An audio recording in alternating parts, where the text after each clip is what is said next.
Hello, it's Katy from What Katy Stitched, here with an embroidery video, and I'm going to show you how to do a different kind of knot to a French knot, which I've shown you previously. This one is called Sorbello, and I thought would be useful to show you a knot that you could do if you're not able to use both your hands when you're sewing.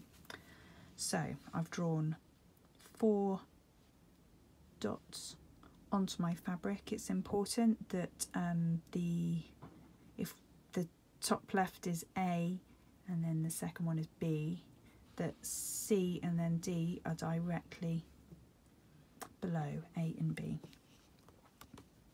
Come up at A, the first one, and then down at B. Then we come up at C,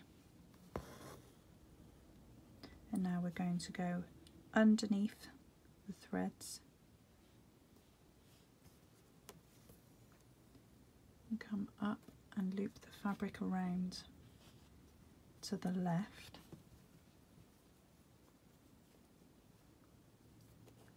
My fabric behaves itself, and then we're going to come back down. This time the thread needs to come underneath the needle. We'll pull that tight and then back down at D. And it gives quite a sweet little knot, and you could play around with the placement of the dot. So obviously the further away you would have them, it would have longer tails. The closer together you have your dots, the shorter these tails will be, and it will look closer to something like a French knot. So I'll do it another few times for you. A, down at B, and it's just important, I think, to make your knot sit nicely, is that these 2 dots underneath are directly underneath the first 2. Come up at C. Going to then go underneath your threads without catching the threads or the fabric.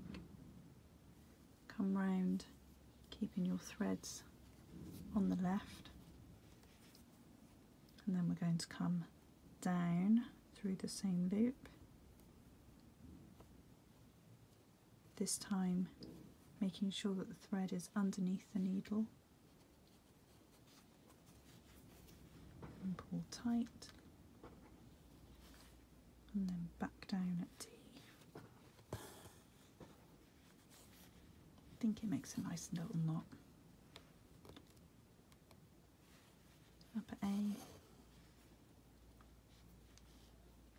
down at B,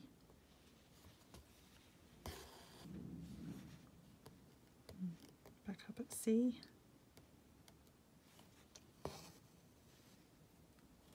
up through underneath the stitch,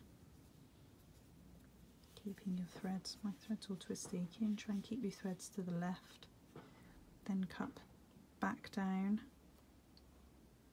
through the same stitch, keeping your tail underneath the needle. Pull it nice and tight,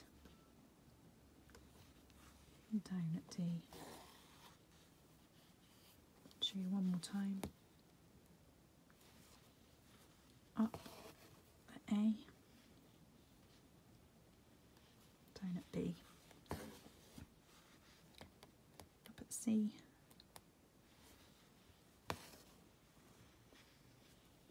then we go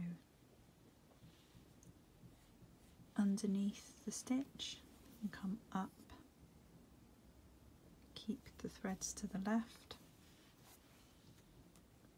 then we're going to come back down through the same stitch, this time keeping the thread underneath the needle, pull nice and tight, and then back down at D. And that, I think, gives quite a nice alternative to a French knot.